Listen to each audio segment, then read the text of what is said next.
नमस्कार, मेरा नाम डॉक्टर सुमन लता है। मैं आरडीएस कॉलेज के ज्योग्राफी डिपार्टमेंट में असिस्टेंट प्रोफेसर के पद पर कार्यरत हूँ। आज मैं आपके साथ डिस्कस करूँगी रिमोट सेंसिंग। यह एक बहुत ही रेलेवेंट एंड इंटरेस्टिंग टॉपिक है जिसको अर्थ साइंस डिसिप्लिन में पढ़ाया जाता है। अर्थ साइंसेस जैसे geography, geology, meteorology, oceanography and astronomy. मैं समझती हूँ कि मेरे ज्योग्राफी के स्टूडेंट के लिए यह टॉपिक पढ़ना बहुत ही आवश्यक है, इसलिए मैंने सोचा क्यों ना मैं आपको इसकी बेसिक जानकारी दूँ और ये मैंने लेक्चर आपके लिए प्रिपेयर किया है। इसमें मैं आपके साथ डिस्कस करूँगी what is remote sensing, history of remote sensing, processes involved in remote sensing and applications of remote sensing. आइए इसे समझते हैं। रिमोट सेंसिंग का हिंदी मीनिंग है सुदूर संवेदन, यानी कि किसी ऑब्जेक्ट को बिना टच किए उसके बारे में जानना। To know an object without touching it. Let's define it.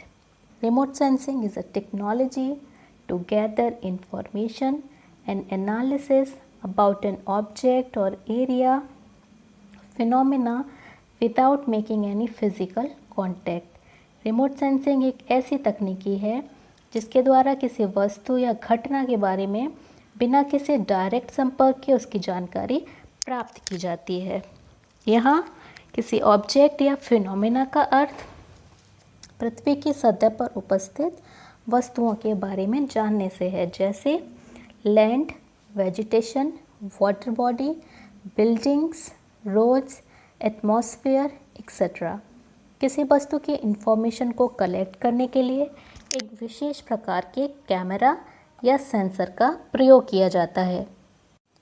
अगर हम रिमोट सेंसिंग की साइंटिफिक डेफिनेशन को समझें तो remote sensing is the science of acquiring, processing and interpreting images and related data that are obtained from ground-based, air or spaceborne instruments that record the interaction between object and electromagnetic radiation।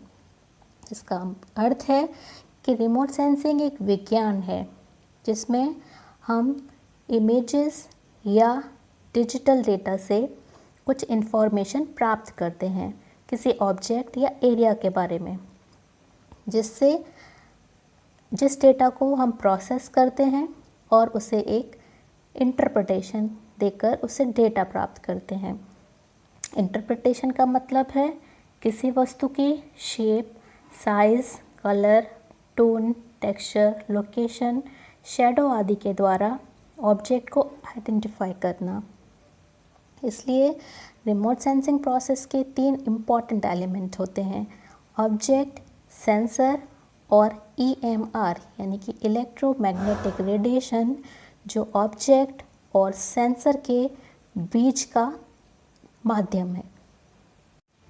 जबकि sensor एक ऐसी device है जिसके द्वारा हम electromagnetic radiations को capture करते हैं, उन्हें कन्वर्ट किया जाता है सिग्नल्स में और इसे एक सूटेबल फॉर्म में इंफॉर्मेशन प्राप्त की जाती है। सेंसर कई प्रकार के होते हैं, जैसे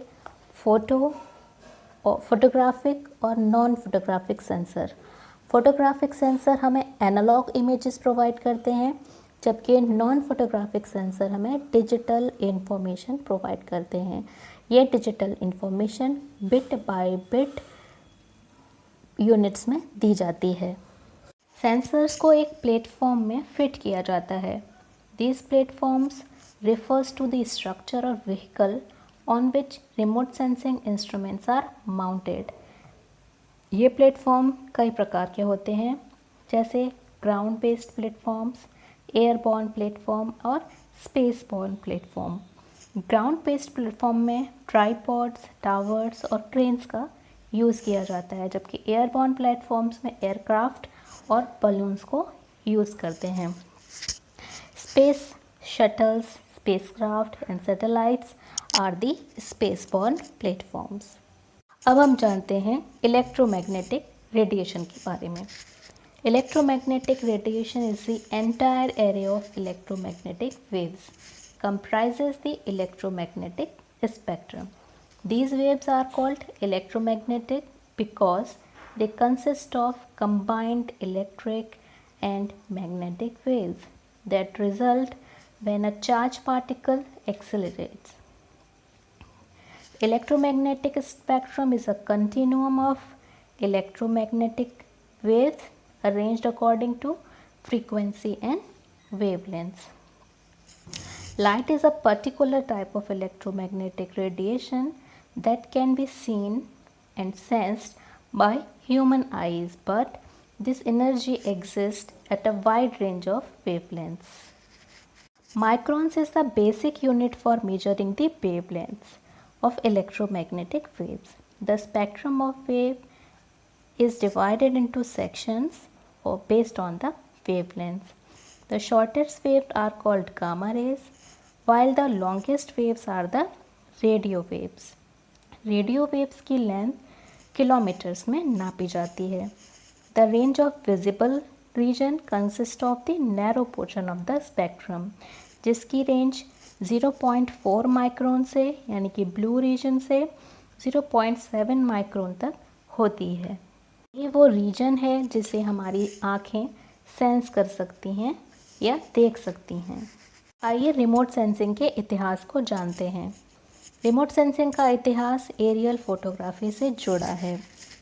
aerial photography is an art, science and technology of taking aerial photographs from an airborne platform, यानी कि हवा में किसी प्लेटफॉर्म को स्थित करके उससे फोटोग्राफ या इमेजेस प्राप्त करना. People used to take pictures of the earth's surface from afar places, but these pictures was not an easy task. लोग अपनी लाइफ को खतरे में डालकर पिक्चर्स लिया करते थे. The only platform available at that time were balloons and kites. In 1858, Jasper Felix Tourneton, जिन्हें नेदर के नाम से भी जाना जाता है, फर्स्ट एरियल फोटोग्राफ को कैप्चर किया बैलून की मदद से, लेकिन इस फोटोग्राफ का कोई प्रूफ नहीं है. इन 1868 में उन्होंने एक और प्रयास किया और सेवरल 100 फीट की ऊंचाई से ओब्लिक फोटोग्राफ प्राप्त किया.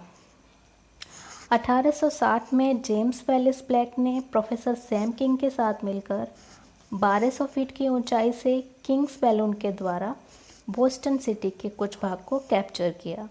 This is the oldest conserved aerial photograph of that time. उस समय फोटोग्राफी में वेट प्लेट का यूज़ किया जाता था, जिसे वेट कोलोडियन प्लेट कहते थे. In 1888 mister Arthur Batut took his first aerial photograph using a kite. This photograph covers the area of France. In 1879 Eastman ने एक जिलेटिन इमल्शन का प्रयोग किया और ड्राई प्लेट फोटोग्राफी की तकनीकी को विकसित किया. 1889 में उनकी कंपनी कोडैक ने सेलुलॉइड फिल्म को विकसित कर 1900 में एक $1 कोडैक बॉक्स कैमरा का डेवलप किया, जिसने फोटोग्राफी में क्रांतिकारी परिवर्तन किए और एरियल फोटोग्राफी को विकास के नए आयाम को प्रदान किया. 1906 में जॉर्ज आर लॉरेंस ने ऑब्लिक एरियल फोटोग्राफ पिक्चर को कैप्चर किया. सैन फ्रांसिस्को रीजन में उन्होंने अर्थक्वेक और फायर्स की पिक्चर्स लीं. He used many kites for this purpose and obtained large exposures. This exposure include an area of about 48 into 122 centimeter. He also used ladders and towers in his photography. 1903 में Julius Mubrenner designed a breast-mounted aerial camera for carrier pigeons. 1903 में ही Wright brothers ने aircraft के द्वारा first aerial photograph capture किया और aerial photography के इतिहास में एक नए प्लेटफॉर्म का विकास हुआ, जिसे एयरक्राफ्ट कहते हैं. वर्ल्ड वॉर फर्स्ट के दौरान एरियल फोटोग्राफी का प्रयोग मिलिट्री ऑपरेशंस के लिए किया जाने लगा। 1940 तक जर्मनी फोटो रिकग्निशन में सबसे आगे रहा, लेकिन 1941 में जब यूएस ने वर्ल्ड वॉर 2 में युद्ध में अपनी एंट्री ली तो यूएस इस फील्ड में अग्रणी हो गया। युद्ध की समाप्ति तक it had developed best photo interpretation capacity at that time. Sensors become available and the photographs were taken in many bands which human eyes cannot detect. These regions were infrared regions and microwave regions. In 1960s and 70s space mission के साथ ही satellite remote sensing का विकास हुआ। आइए हम अब remote sensing के processes को जानते हैं। रिमोट सेंसिंग के प्रोसेसेस को पूरा करने के लिए कई स्टेजेस होती हैं। जैसे first stage is the source of energy, यानी कि इसके लिए एक एनर्जी स्रोत का होना इम्पॉर्टेंट है। ये सन हो सकता है या फिर कोई सेल्फ इमिशन डिवाइस जैसे रडार या satellite. Second stage is the transmission of energy from the source to the surface of the earth. इस एनर्जी सोर्स के द्वारा एनर्जी इलेक्ट्रोमैग्नेटिक रेडिएशन की फॉर्म में अर्थ सरफेस तक पहुंचती है। जब ये अर्थ सरफेस तक पहुंचती है तो सरफेस पर उपस्थित कई चीज़ों के साथ इसका इंटरेक्शन हो जाता है। यही स्टेज थर्ड स्टेज कहलाती है। In the fourth stage energy propagates is reflected और एमिटेड थ्रू द एटमॉस्फेयर। जब अर्थ सरफेस से एनर्जी वापस रेडिएट होती है या रिफ्लेक्ट होती है तो उसका संपर्क एटमॉस्फेयर में उपस्थित गैसेस, डस्ट पार्टिकल्स और वाटर मॉलिक्यूल्स के द्वारा होता है। इस प्रोसेस में एनर्जी का लॉस हो जाता है, यानी कि एनर्जी स्कैटर्ड हो जाती है या डिफ्लेक्ट हो जाती है। The fifth stage is the detection of reflected emitted energy by the sensor. In the sixth stage, conversion of energy received into photographic or digital form of data, यानी कि जो एनर्जी सेंसर को प्राप्त होती है वो सेंसर द्वारा photographic या डिजिटल फॉर्म में कन्वर्ट की जाती है। The seventh stage is the extraction of information contents from the data products, and eighth is the conversion of information into map और tabular forms. आइए इस प्रोसेस को पिक्टोरियल डायग्राम के थ्रू समझने की कोशिश करते हैं। इस फिगर में हम देख सकते हैं that there is a sun which is the source of energy. इसके द्वारा एनर्जी पृथ्वी पर उपस्थित वस्तुओं तक पहुंचती है। इसी के बेसिस पर, यानी कि एनर्जी सोर्स के बेसिस पर रिमोट सेंसिंग टेक्निक को दो भागों में बांटा गया है, passive remote sensing and active remote sensing. Passive remote sensing जब सन पृथ्वी पर उपस्थित वस्तुओं को एल्यूमिनेट करता है और वे एल्यूमिनेशन किसी दूसरी सेंसिंग डिवाइस के द्वारा कैप्चर किया जाता है। इस टेक्निक को पैसिव रिमोट सेंसिंग कहते हैं। जबकि active remote sensing is the technique in which the source of energy is radiated और re-radiated back towards the same device. ये एनर्जी इलेक्ट्रोमैग्नेटिक रेडिएशन की फॉर्म में, जिन्हें कई रीजन्स में विभाजित किया जाता है on the basis of wavelength, जैसे gamma rays, X rays, UV rays, visible rays, infra rays, microwaves and radio waves. वो अर्थ सरफेस पर उपस्थित ऑब्जेक्ट्स तक पहुंचती है। ये ऑब्जेक्ट, क्योंकि इनका स्ट्रक्चर और कंपोजिशन डिफरेंट होता है, इनके द्वारा एनर्जी का एब्जॉर्प्शन, ट्रांसमिशन या रिफ्लेक्शन किया जाता है। यानी कि ऑब्जेक्ट कुछ एनर्जी को अब्जॉर्ब कर लेते हैं और बाकी एनर्जी को रिफ्लेक्ट कर देते हैं। यही रिफ्लेक्टेड एनर्जी जब एटमॉस्फेयर के संपर्क में आती है तो एटमॉस्फेयर में उपस्थित गैसेस, वाटर मॉलिक्यूल और डस्ट पार्टिकल के द्वारा इसका कुछ भाग स्कैटर्ड हो जाता है। रेस्ट पोर्शन जो कि रिफ्लेक्ट होता है या एमिट होता है वो सेंसर सिस्टम तक पहुंचता है। सेंसर सिस्टम यानी कि इमेजिंग और नॉन इमेजिंग सेंसिंग डिवाइस जो इलेक्ट्रोमैग्नेटिक रेडिएशन ऑब्जेक्ट के द्वारा भेजी जाती हैं उनको कैप्चर करता है और उसे तरंगों में बदल देता है या डिजिटल फॉर्म ऑफ डेटा में बदल देता है, जिसे ग्राउंड पर उपस्थित किसी ग्राउंड रिसीविंग स्टेशन द्वारा कैप्चर किया जाता है।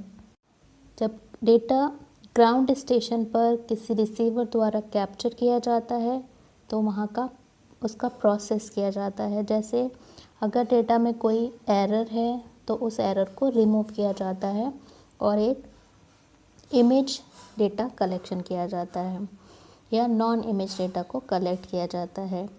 इससे डिजिटल फॉर्म में अगर हम कैप्चर करते हैं तो उसे डिजिटल इमेज इंटरप्रिटेशन टेक्निक कहते हैं और अगर हम इसे एनालॉग फॉर्म में कैप्चर करते हैं तो इसे इमेज इंटरप्रिटेशन टेक्निक्स कहते हैं।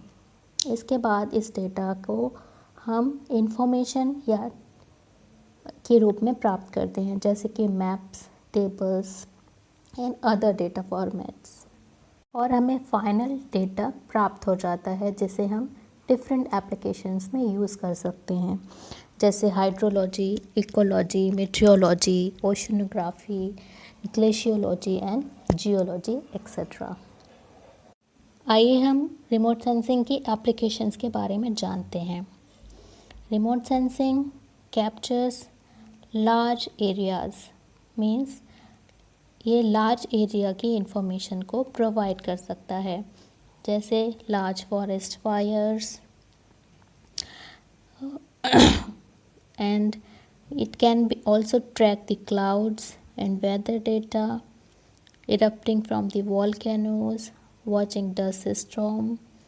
इसके द्वारा किसी सिटी के ग्रोथ को भी रिकॉर्ड कर सकते हैं, यानी कि ये टेम्पोरल इन इमेजेस प्रोवाइड करता है, तो उसके द्वारा हम ग्रोथ को कैलकुलेट कर सकते हैं।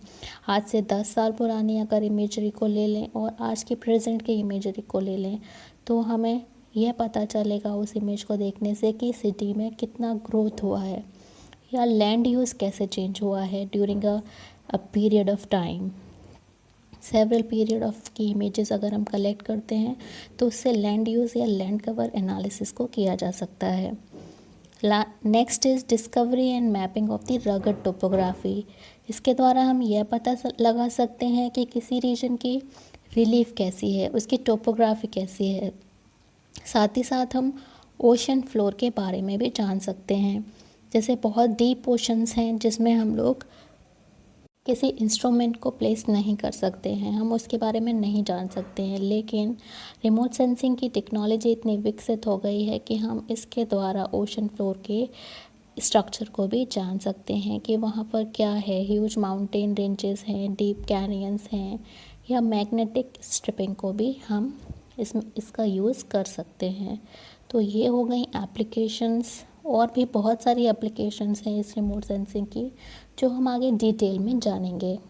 अगर आपको ये लेक्चर पसंद आया हो तो मैं आगे के लेक्चर भी प्रिपेयर करूँगी डिटेल में। धन्यवाद।